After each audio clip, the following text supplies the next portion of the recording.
Do you like me? Just like me. Like Me TV Fresno on Facebook. Get the latest news, interact with others, watch videos, become a fan of me. Exclusively brought to you by Ventura TV. Hi, I'm John Malos, and welcome to Connect with Me. Today we're live on the showroom floor, as we are every day here on Connect with Me, and it's our 200th episode. We have a special guest in the studio today. You'll want to stick around and listen to her amazing story of survival. We're back, including your phone calls, very important to the show, 265-4331. Back in a minute.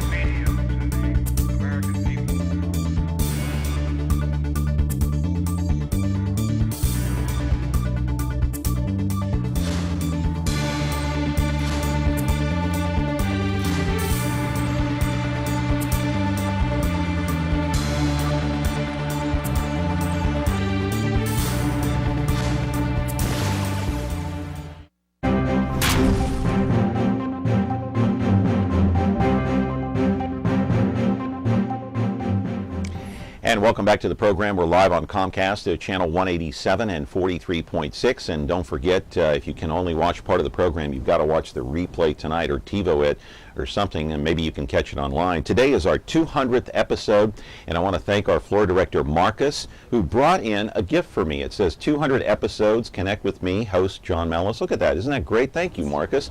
Marcus's sister, Becky Cinema, actually does the movie reviews once a month here on a Thursday on Connect with Me. And so thank you very, very much for watching our 200th episode. So today I want to talk about a very important topic, and that is, well, part of it is health care. You know, nobody knows how this Obamacare is going to shake out in 2014. We don't know the cost. We don't know the coverage. We don't know what the penalty is if you don't have health insurance. We don't know who's going to be covered or who isn't. And this kind of fits right into our story today, because we're talking about health care. We're talking about someone who had cancer. I want to roll the videotape and introduce you to Holly Carter of Fresno. She owns a communications company, and she was diagnosed with breast cancer back in 2009. A beautiful young lady. I better be careful, better not say that. I'll get in trouble like Brent Musburger did. But anyway, it's okay. She's a great person. She was diagnosed. She went down to UCLA at the medical center there, had surgery. The doctors told her, "You're not going to live." The surgery was unsuccessful. It just didn't work out. So Holly went home wondering if she was going to die. She had faith in God. She had faith in herself. She was determined not to die, to beat the cancer, and she did, at least thus far. Her doctors told her she had to go in for 6 months of chemo, 2 months of radiation. They wanted her to go in for surgery again. She said, "No, I'm going to beat this thing." She did. Live in our studio right now is Holly Carter. She has an amazing story of determination, the drive and determination to live. She owns Holly Carter Communications. You can call in at 265-4331, but I left out one very important thing, one aspect to this story.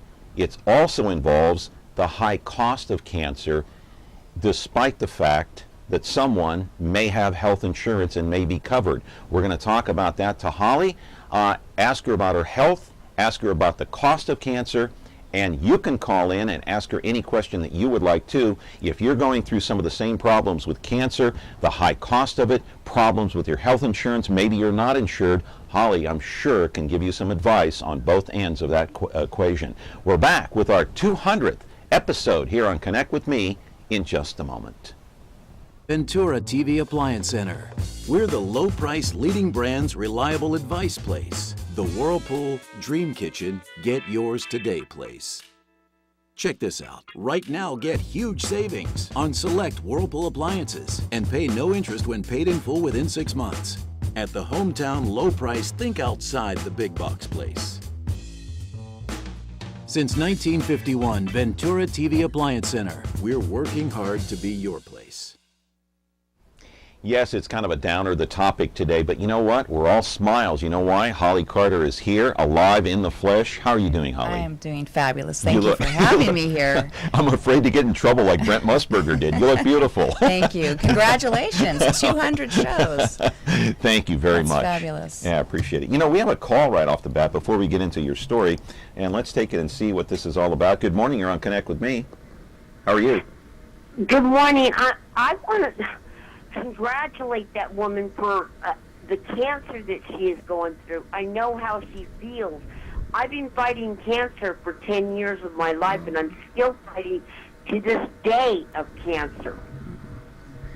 Well, do you have a question for Holly? How did she do it? I mean, how did she go about getting better and stuff? Well, what's your first name? Darlene. Darlene. Hi, Darlene. Hi. First of all, thanks for calling in, and I'm very sorry to hear that you've been battling cancer for so long. What kind of cancer do you have? I have breast cancer and bone cancer. Oh, dear, hon.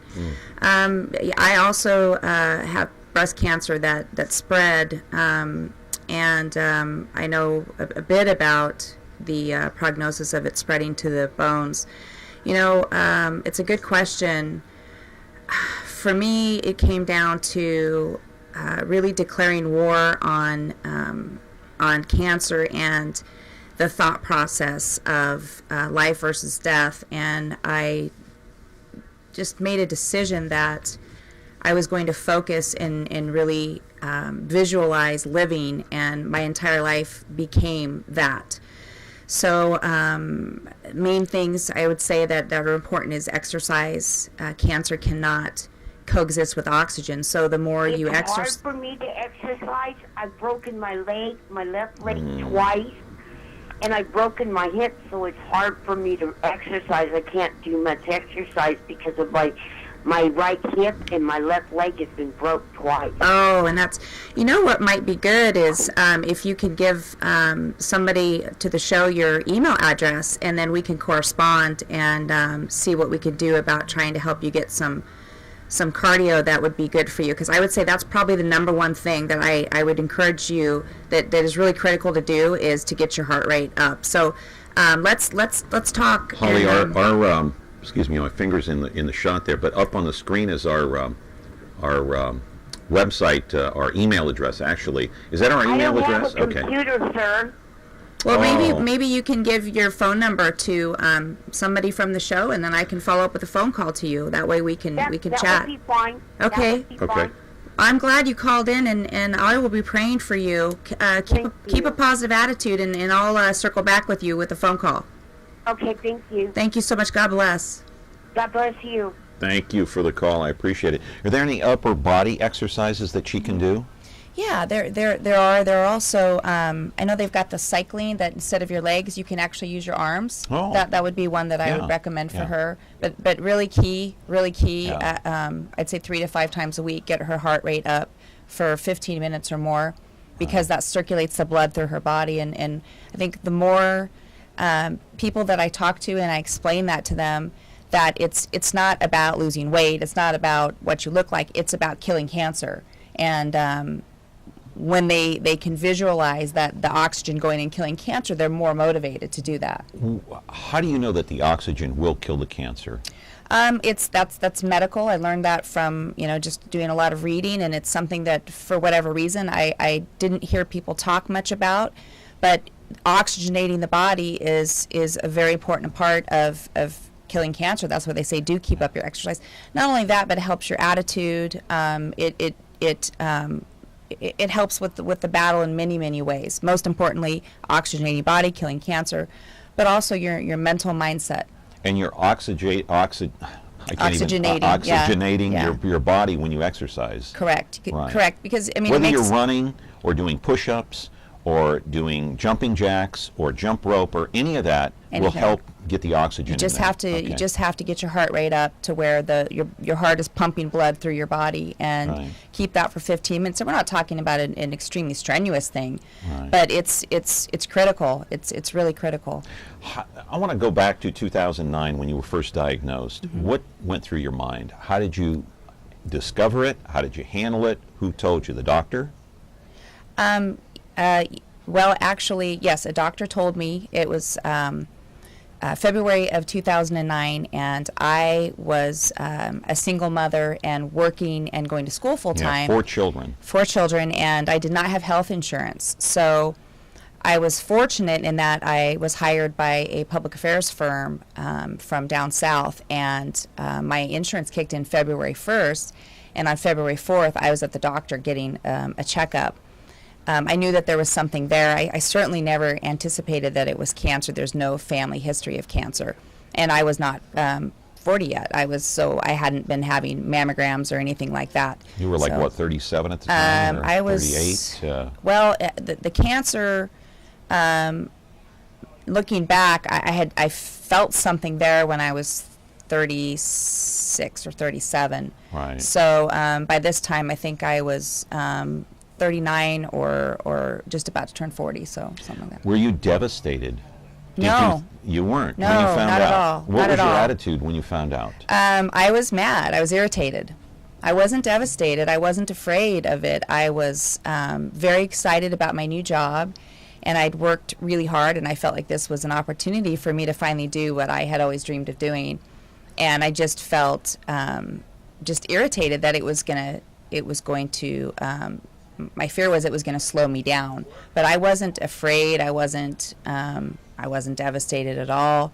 I just went on about life as normal. My thought process at that time was that breast cancer is so common that it wasn't going to be a big deal, because you see pink ribbons and you think, well, this is the pretty cancer. This is the Right, because there are so many survivors, right? Well, right, and when you're young, or when you're not taught that you should be vigilant about breast cancer, as a woman in particular, but especially men as well.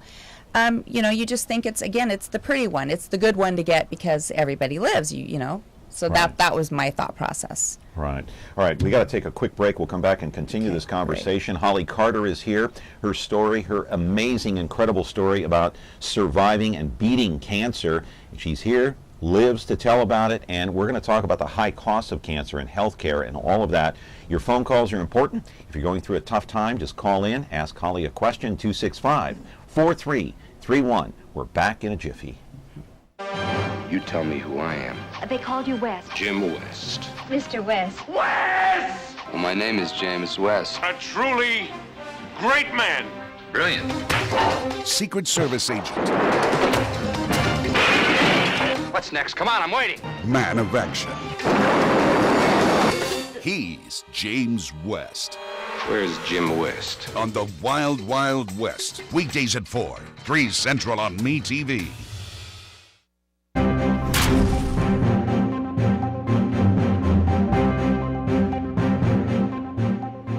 Many of you might be in the same situation, maybe no health insurance, or maybe health insurance is just kicking in. We don't know what's going to happen with Obamacare, and so we're going to get into the high cost of cancer in just a moment, but I want to go through what you went through. Okay, in 2009, you were diagnosed.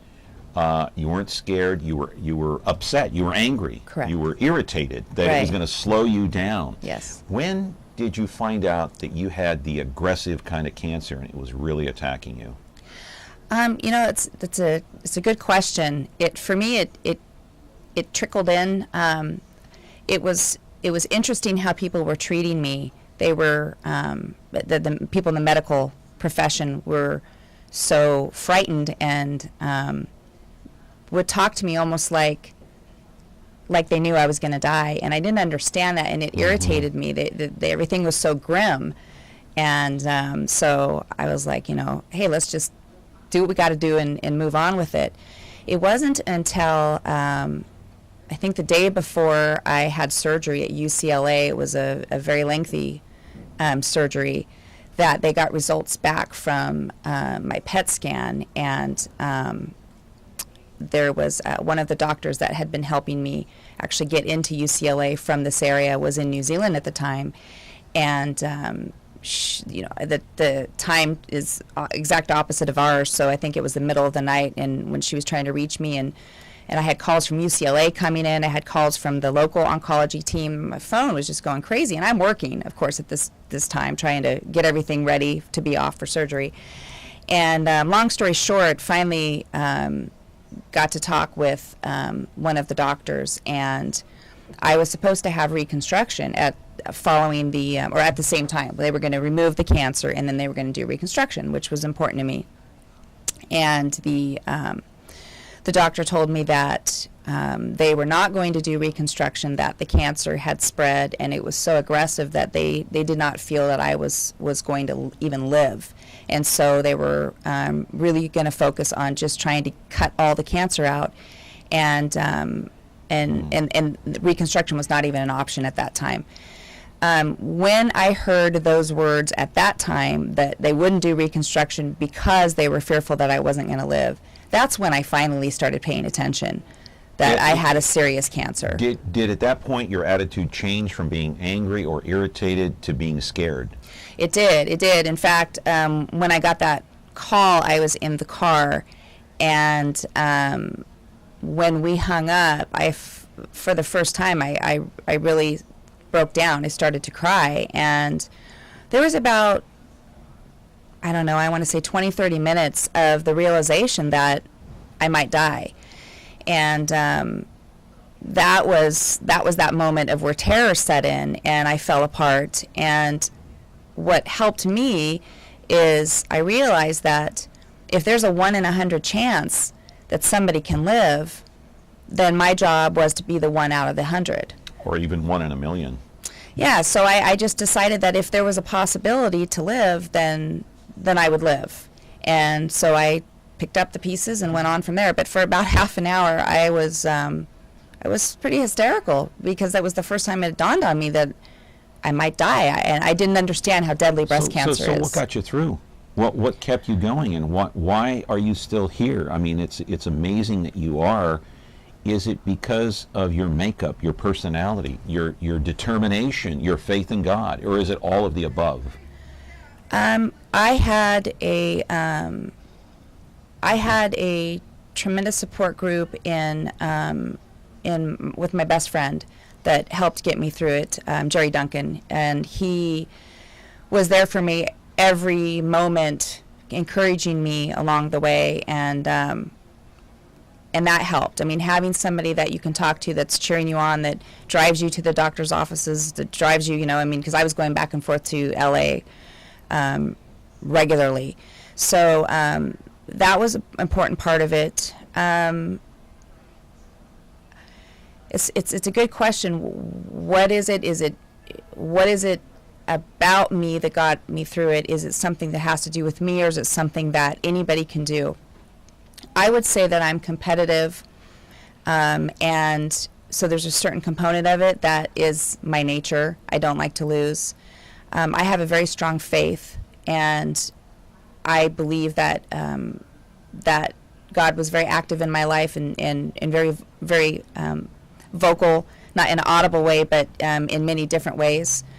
I also had good physicians, and I opted for me to maintain life as normal. I didn't want to look at myself as a patient or as a victim. Easily thrown in the towel when the doctors sent you home and said, "There's nothing we can do." Mm-hmm.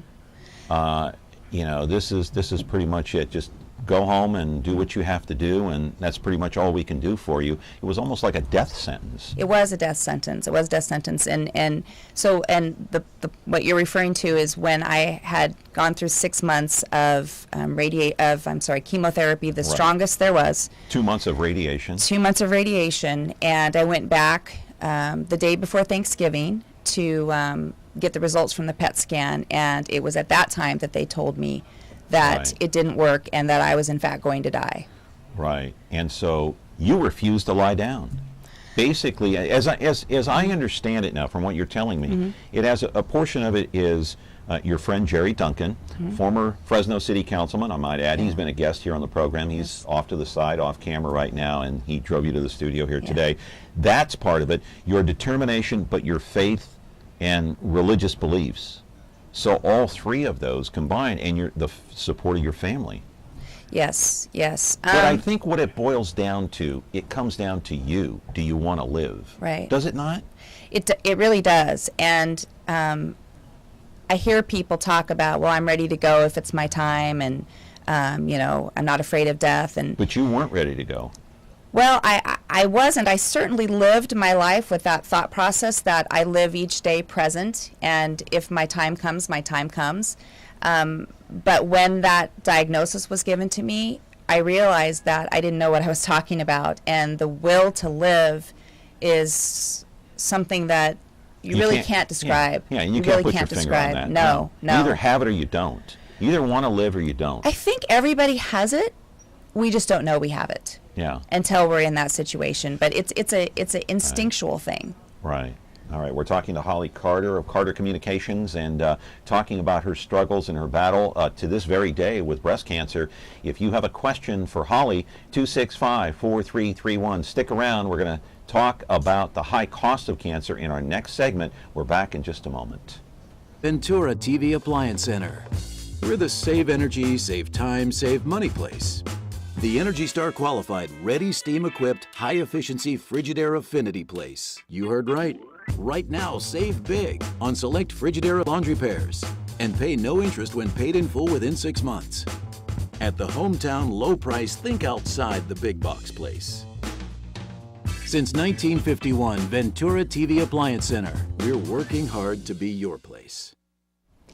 You know, I shudder to think anybody who has gone through what Holly has gone through, and you have no insurance, no way to pay your bills, no way to pay your medical costs. And, you know, I had a distant relative who had cancer many years ago here in Fresno, and he unfortunately passed away, God rest his soul, but had medical bills up to the ceiling, up to the sky. I mean, it was just uncontrollable. And the high cost of cancer, I want to put a graphic up on the screen and talk about this, Holly, just for a minute, and we'll talk about your medical bills. But this is an incredibly eye-opening graphic, as you can see up there.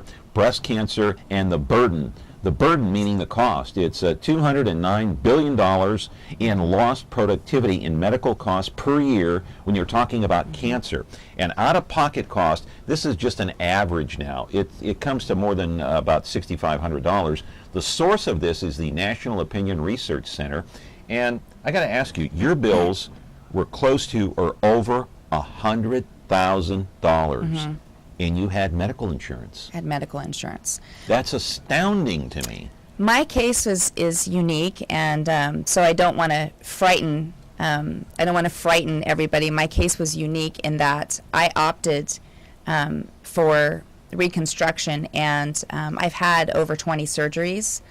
So my cancer in particular, I had the major and minor pectoral muscles involved, so they had to both be removed, and essentially my left quadrant, my whole left quadrant of my body was nothing left. There's nothing left except bone, and the skin was even ruined. So from the radiation. So and all that's I why had you left had. was, That's why you had the reconstructive surgery, right? Well, it had to be stages. Okay. Obviously, they wouldn't do the reconstructive surgery at first, but so December of 2009, I was able to have the first procedure, which was at UCLA, and it was I want to say over 6 hours long for that procedure alone, and you can't even find anybody here that can do it in this area. And you can't do it all at one time, like you just Correct. said. You've got to do it in certain stages. You go Correct. once, you do something. You go again, you do something else. Right, and so they literally had to. For me, what's been done on me. As far as I know, I've never heard of it being done, and I've never met anybody else that had it done. So why did you opt for that? I wanted to take back from cancer what it had taken from me to the best of my ability, and that was part of the way I fought cancer. Is I realized that there's scars, and that's okay, but I wanted to take it back. I felt like I had had so much robbed from me. And that was part of my process of not only battling it, but healing from it. And in fact, I just had my last big surgery a month ago. Jeez. Yeah. How are you doing? Pretty good? I'm doing great, yeah. All right, we'll take another phone call here. Holly, good morning. You're on with Holly Carter. How are you? very, very moving episode that you're having today. It's moved me to tears, and the triumphant fight that Holly has fought is an inspiration to anybody in the future, anybody in the present that's suffering from this terrible disease. And Holly, do you see progress being made in medical sciences? Do you think that we'll live to see cancer eradicated from the healthscape of Earth? And I'm sorry, what's your first name? My name's Bill. Hi, Bill. Thanks for calling in. Very good questions. I do believe that we are going to see a cure for cancer. I really believe that. I think that part of the challenge is obviously getting the funding to get it into the clinical trial stage. That's in my opinion one of the most difficult things. And the other part of your question was, do I see advances? As I've gone through the battle now, this has been 4 years, this February will be 4 years, I have been told on numerous occasions that part of the goal, if for some reason my cancer were to resurface again, in other words, there's no signs of active cancer in my body right now, but if for some reason it were to show its ugly head again, I've had the people that travel all over the world and speak on cancer that say that the goal is to keep me alive long enough so that new technology emerges. So I absolutely believe it. I think every year we're seeing new things being developed, and so I think the key really is it's a race right now to stay alive long enough to see those cures be put in place. I want to turn you around to the monitor, and we're going to see some video of you actually running, and we talked about exercising and that oxygen kills those cancer cells. How often do you run, as we're going to take a look at the video here? My goal is to run every day, but I would say I run 4 or 5 times a week, and I also go to the gym, but running is really my time to refocus, and it's a spiritual time for me. That's your family there, your kids? Yes, Yeah. those are my children. I have 2 grandchildren as well. So and there you are, taking to the streets of Fresno, right? Correct. I live in North Fresno. So and running outside it makes me feel closer to God, and I feel like that's really the time where He speaks to me and puts on my heart, gives me the drive and the ability to continue fighting. Right. And I want to put up one more piece of video of you and your family before we run out of time here. Tell me how your 4 children, that's your family right there, how did they accept the news when they first found out that you had cancer? That's a good question. The kids were obviously worried, but they've always known Mom to be a fighter. They knew you, right? They knew me, and so I don't think it ever occurred to them that I would die from this. It wasn't until later, when we were given the news that the treatment hadn't worked, that they really fell apart, and it's been very difficult. What did you find out about yourself that you didn't know? I found out a lot about myself that I didn't know. Primarily, what have I learned? I've learned that people are good. I knew people were good, but I didn't know it like I know it now. People want to help, and they want to love. I've learned how to love in a way that's truly unconditional.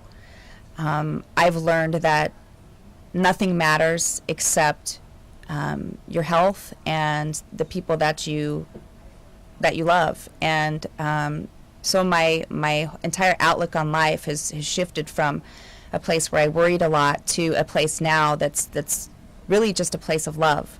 And that's been the biggest change for me, is I look at things just completely different now.